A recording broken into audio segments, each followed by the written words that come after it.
Well, it's great to follow two fantastic papers and a coherent panel, which is also fantastic. So thanks to Dave and the PSA Local Politics Group for convening this panel. I'm again looking at councillors' use of Twitter, but also picking up from we're just obviously moving into a campaign period, to try and look at how councillors are using it in both overtly political and in the more democratic engagement kind of ways. So to kind of introduce, kind of preaching to the converted in the room really, but kind of being connected to the internet is fairly ubiquitous in economically developed liberal democracies. Organisations, councils, individuals, local states and national states and citizens all participate or don't, or choose not to participate in what Castells calls the network society. This has been significantly boosted by the increased use of mobile technologies. People have iPhones, tablet devices, so you get away from many of the temporal and geographic limitations of the past via 3G, and having the phone at the side of your bed means you can interact with whoever, wherever in the world at any time. So not only do you get that diversity of both time and space, but also the mediums. It's very easy to tweet an image of a council meeting, a video, 140 characters via a tweet. So there's lots of different means and mechanisms to get messages out there, be they political or to give information to hold councillors to account. In 2014, the outgoing Twitter chief executive announced there were 15 million Twitter users in the UK. So it's a large audience. It's not as large as the audience that isn't there. So it's not a panacea. There are different types of engagement, but there has been a tendency towards a kind of watching engagement. So Twitter being used as a medium to support other mechanisms and other news streams. With the decline of local press, it's kind of picked up some of that range, but obviously people are using Twitter to curate content where they could have got it from different sources really. So it gives scope to push messages. It's ideal for pushing political messages to an already engaged community. But therefore you've got to question, what is the real scope for democratic engagement? That depends on how councillors are actually using Twitter. And as has been picked up by both the papers before, both social media and e-petitions, it is social media, so there's room for that engagement, for that conversation, but with the majority of people sitting back and watching rather than engaging, how social is it? Are councillors encouraging people to engage, or are they putting out content that kind of turns people off? So in terms of the context, I'm looking at the city of Bristol. I live in Bristol. That's why Bristol, the first question. I live in Bristol, and my interest was to look at Bristol, where we've just had, we've had 4 years of a directly elected mayor. The model of governance has changed. We've got a lot of councillors who are frustrated that their role has been challenged, and they're looking for different mechanisms, outlets to reassert their role or communicate in different ways. I know that the governance there. I know a lot of the political actors in the network, so it was a good snapshot for me to have a look at. In terms of the research approach, I was very keen to pick up on both the out of election kind of fallow periods, the consistency, and then look at these kind of critical events, should we call them, periods where content and volumes of traffic change. That's also the opportunity to contrast what happens in the lead up to election campaigns. What I'm going to present today is a snapshot which was inside the long campaign for the general election, so people are already starting to tweet the more overtly political messages. And just to look and see how electoral campaigns and kind of that vote-seeking behaviour is starting to distort what councillors were doing. I was considering all types of tweets, so the more conversational, retweets, broadcasting, local and national level. You can look at the way people might be tweeting or retweeting to share agreement, to reciprocate something, to say, look, we're united in this, to build identity within political party groupings or with sections of society or sectoral interests. So it's, what I'm presenting today is just a tiny snapshot of my data. It's looking at critical events And what I'm looking at is I wanted to look at a council meeting, so the run-up to that council meeting, and see how councils were using or interacting or not interacting or educating people about what was going on inside this formal chamber that nobody particularly pays any attention to see whether they were interacting, whether they were engaging with what the council was hoping they were engaged with. In Bristol we have a very well developed e-petition system, which is great. We have a live stream which, in terms of people accessing it, it's not as well accessed as it might have been, but if you look at the controversial events in the council, people watch it, people engage with it on Twitter, and the councillors are playing into that and making their own narratives around it as well. So that's what I was looking to do. So I extracted and coded tweets from all Twitter active councillors during a 24-hour period in the lead up through a full council meeting and then a couple of hours after it to midnight, and that was the cut-off point. So the big question is, whether social media can be a vehicle for stimulating engagement in local politics or getting people engaged. And so can social media facilitate and assure accountability for councillors or councils and representation and engagement? So can it offer more on the local democracy side of things? So to kind of outline the overarching research questions, it's first of all who engages on Twitter within the politicians. How are they using it? What are the ways in terms of coding it? How could you code that data? Are people reporting? Is it one-way traffic, just a beacon going off that like a signal with nothing coming back? Thinking about the reach, are people just putting very broad, strong messages out and not really listening to what comes back? Is there any dialogue there?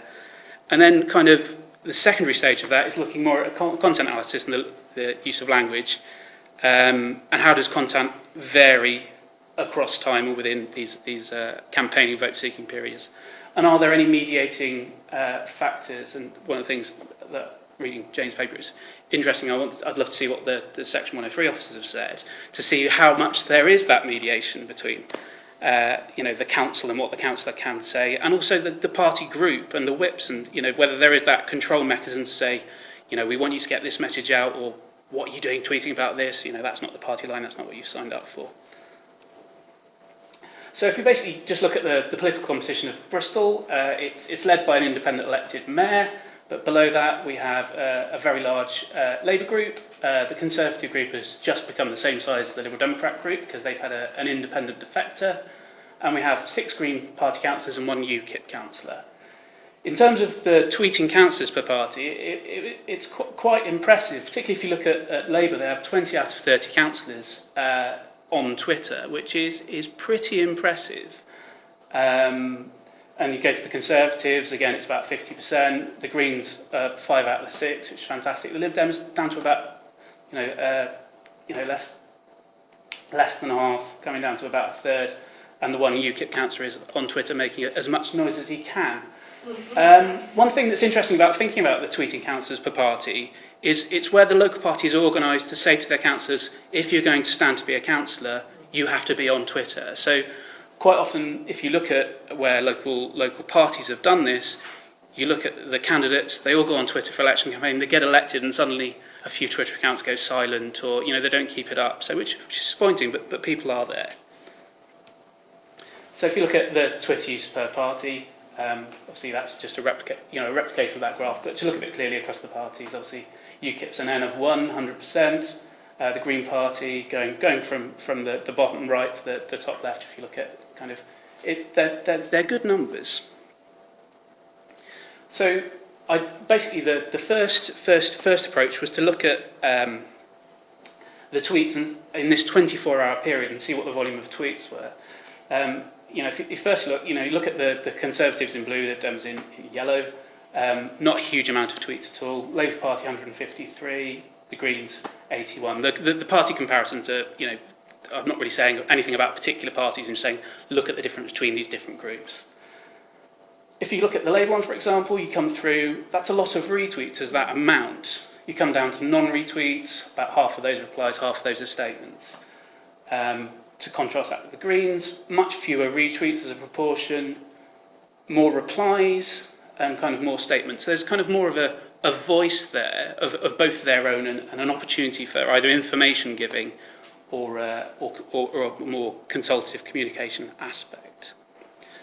So in terms of the coding, I was thinking about what coding categories could we have. Well, I wanted to look predominantly at the more democratic ones, where people are asking questions about local areas. That could be about the democratic process. That could be, do you know when councils get questions like the milking one? When do you know when Tesco's is open? So you get these people.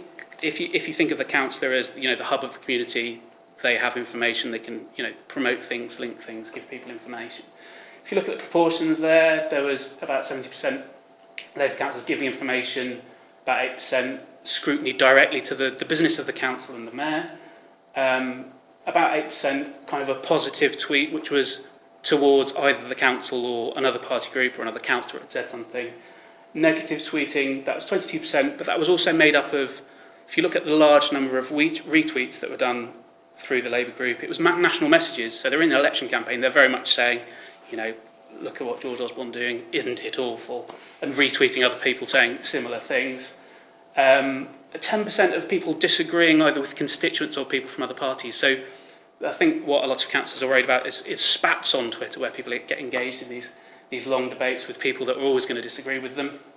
There was obviously an election campaign, 30% self-promotion and campaigning. So that's either through that council meeting saying, we've passed this motion, we claim this is our motion, we've had success, or saying we've won this battle in Parliament. So if you look at obviously this is within the long campaign of election, it's not surprising to see over 2/3 of that self-promotion, negative national messaging. But so it's about just over a quarter picking up those democratic local elements. Come to the Conservatives. There wasn't any scrutiny of the council meeting or the mayor, which is quite interesting. Obviously, fewer tweets, a much smaller sample. Lots of giving information about the meeting, but not calling anything to account. Again, obviously, coming to election, 30% was self-promotion and campaigning. 11% non-politicals, that was, when's Tesco's open till, and kind of localised queries. Come to the Liberal Democrats. The interesting thing there was a lot of the sample was scrutinising the mayor. I think if you know anything about Bristol politics, the Lib Dems have got a reputation for sticking it to the mayor. There was also a lot of giving information about what was going on at full council, so there was almost an educational aspect, which was quite interesting. Elements of self-promotion campaigning, you'd expect that to be more going to election, both for the Greens and the Lib Dems, but not so much.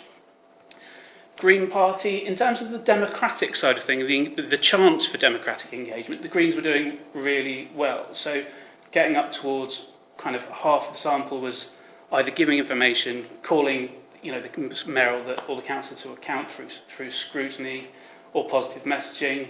There were Twitter spats there again. There was elements of self-promotion and campaigning. But that was interesting just to see within this sample of this 24-hour period that there was a lot of giving information about what was going on at that council meeting, extending the reach of the coverage of the full council meeting that was already there. Thank you very much. Another thing I wanted, I'm interested in the local context. This is the PSA Local Politics Group.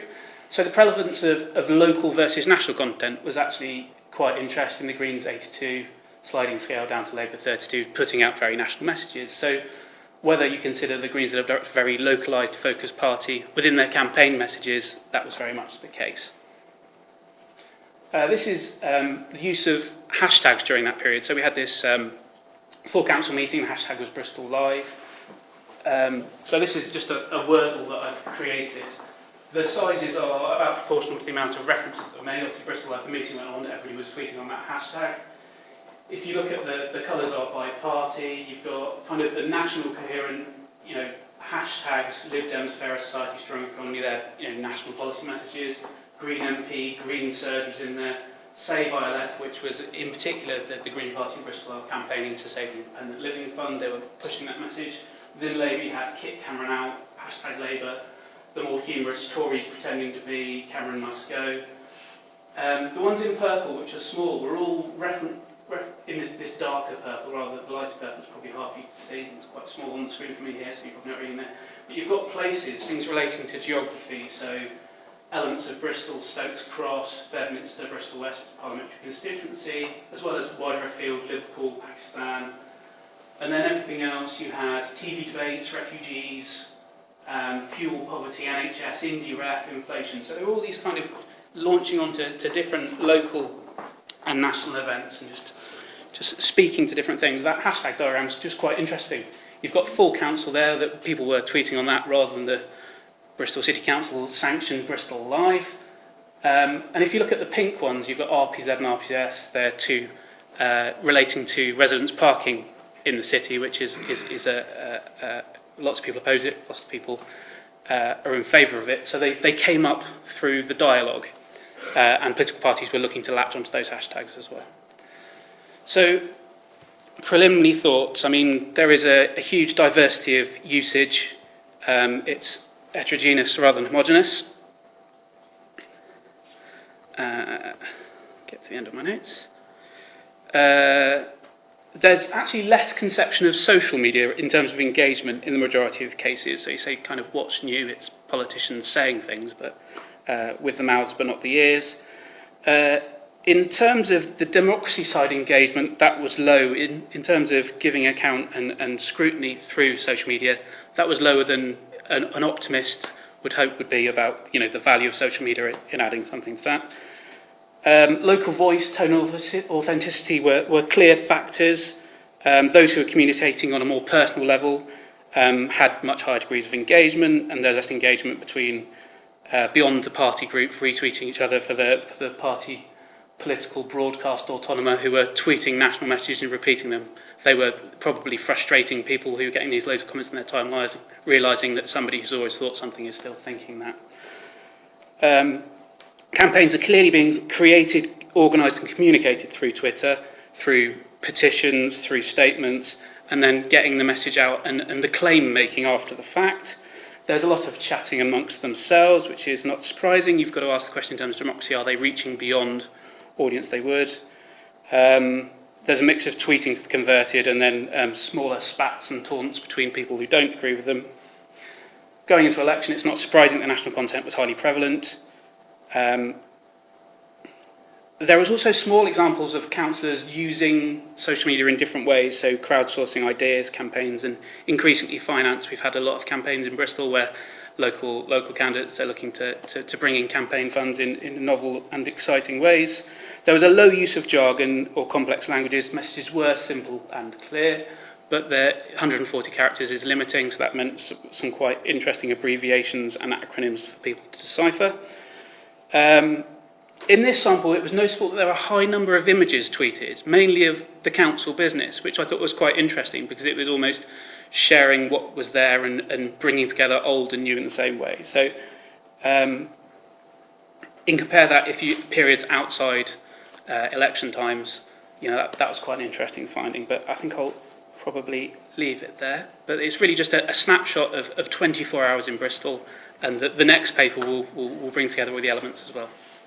Thank you. Okay, thank you, sir.